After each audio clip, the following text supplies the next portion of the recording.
कहानी। भगवान शिव पार्वती के मिलन की कथा। पार्वती जब कन्या थी तब देवर्षि नारद वहां पधारे।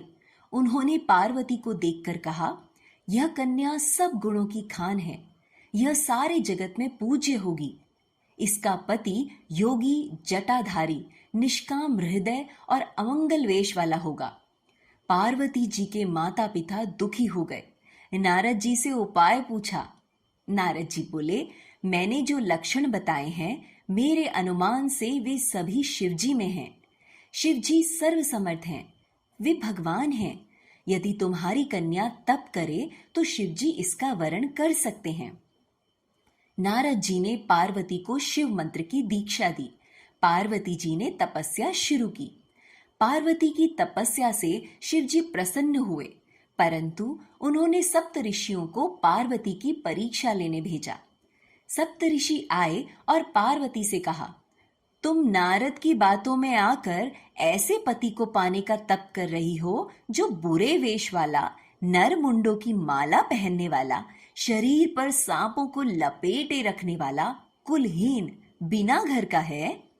शिवजी ने सती से विवाह किया था, परंतु फिर उसे त्याग कर मरवा डाला। अब वे भीख मांगकर खा लेते हैं। ऐसे वर से तुम्हें क्या सुख होगा? हमारा कहा मानो, हम तुम्हारा विवाह भगवान विष्णु से करा देते हैं, जो वैकुंठधारी हैं। वो बहुत ही सुंदर, पवित्र, सुखदायक और सुशील हैं। पार्वती जी ने सप्त ऋषियों से कहा, मेरा तो करोड़ जन्मों तक यही हठ रहेगा कि या तो शिवजी को वरूंगी, नहीं तो कुंवारी ही रहूंगी। स्वयं शिवजी 100 बार कहें तो भी नारद जी के उपदेश को न छोड़ूंगी। शिवजी के पास जाकर सप्त ऋषियों ने सारी कथा सुनाई। पार्वती जी का ऐसा प्रेम तथा गुरु के प्रति अटूट श्रद्धा देख शिवजी प्रकट हुए और दर्शन दिए। शिवजी ने पार्वती जी के साथ विवाह करना स्वीकार कर लिया और अंतर्धान हो गए। इतने में थोड़ी दूर किसी तालाब में एक मगरमच्छ ने किसी बच्चे को पकड़ा। बच्चा बड़ी दयनीय स्थिति में चिल्ला रहा था, बचाओ बचाओ। पार्वती जी का हृदय द्रवीभूत हो गया। पार्वती जी देखती हैं तो एक सुकुमार बालक है और उसका पैर मगरमच्छ ने पकड़ रखा है और उसे घसीटता हुआ ले जा रहा है। पार्वती जी ने कहा, हे ग्राह, हे मगरमच्छ, इस बच्चे को छोड़ दे।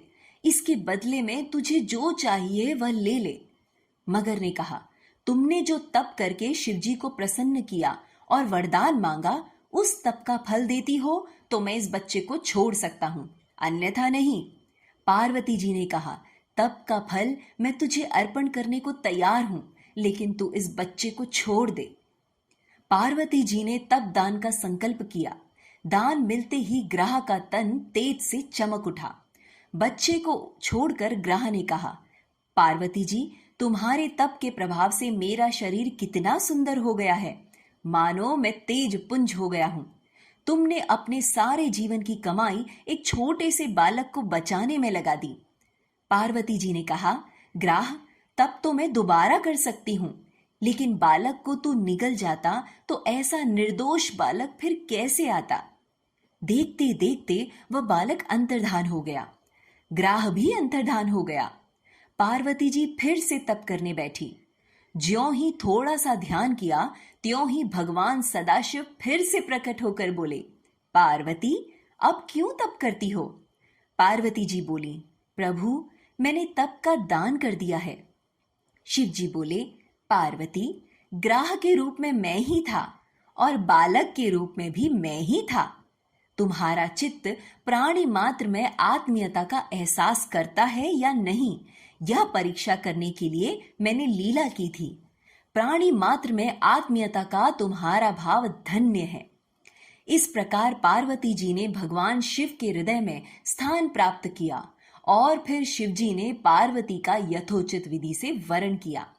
तो देखा बच्चों, पार्वती जी ने हमें यह सीख दी है कि अगर सप्तर्षि जैसे महान व्यक्ति भी हमारे सद्गुरु के बारे में कुछ गलत कहें तो उनकी बात को भी अस्वीकार कर देना चाहिए और अपने सद्गुरु के प्रति श्रद्धा और विश्वास को दृढ़ रखना चाहिए। बोलो, उमा महेश्वर भगवान की जय।